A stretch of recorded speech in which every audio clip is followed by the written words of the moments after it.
Any questions? Mr. President, you had mentioned at the beginning of your remarks that this was a campaign promise of yours. Have military commanders asked for this system specifically? Because NORAD had said previously that the current system was adequate. So what does this get the United States Somebody that said the isn't current already system is in adequate. before? There really is no current system. We have certain areas of missiles and certain missile defense, but there's no system.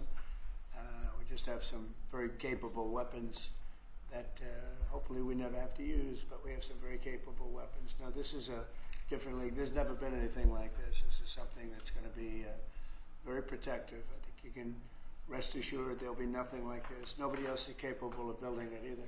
Was it something that military commanders asked you for? Did they ask you to do this?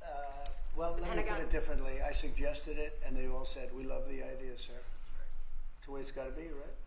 But they want it, and they wanted it badly once it was suggested. I don't know if they ever thought they would be lucky enough to have it, but we were able to get it done, and we have all the funding, so pretty much tucked away. I think most people feel it's very important to have. Yeah, please. Thank you, Mr. President. When you first announced this idea, critics said it would be prohibitively expensive, potentially ineffective, and could trigger an arms race in space. What do you say to those critics about that? Well, they're wrong. It's about as close to perfect as you can have in terms of real production. I told you Canada wants to be a part of it, which be, fairly small expansion, but we'll work with them on pricing. We'll be dealing with them on pricing. They know about it very much. They've asked to be a part of it, actually.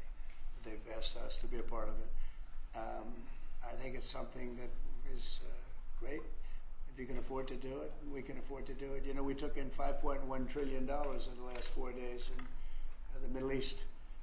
And when you think about it, this is a tiny fraction of that. But we make it all here. We're going to make it all here. We have, I will tell you, an adversary told me, a very big adversary told me the most brilliant people in the world are Silicon Valley. He said, we cannot duplicate them. We can't. This was somebody that I won't tell you who it is, but you'd be amazed. We have the most brilliant minds in the world doing this kind of thing, the equipment, the space, the computers, everything.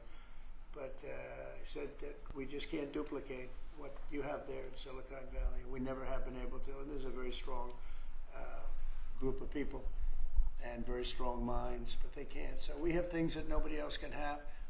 You see what we've done helping Israel with that. You probably wouldn't have in Israel. They launched probably 500 missiles altogether, and I think 1/2 of a missile got through, and that was only falling to the ground as scrap metal. It's pretty amazing, and this is in terms of technology far advanced from that system. And just one follow-up on the adversaries. Have you addressed Russia's ventures in space with a space-based nuclear weapon and told Putin to stop in your conversations with him? We haven't discussed it, but at the right time we will. Yeah. Mr. President, will the goal of keeping Americans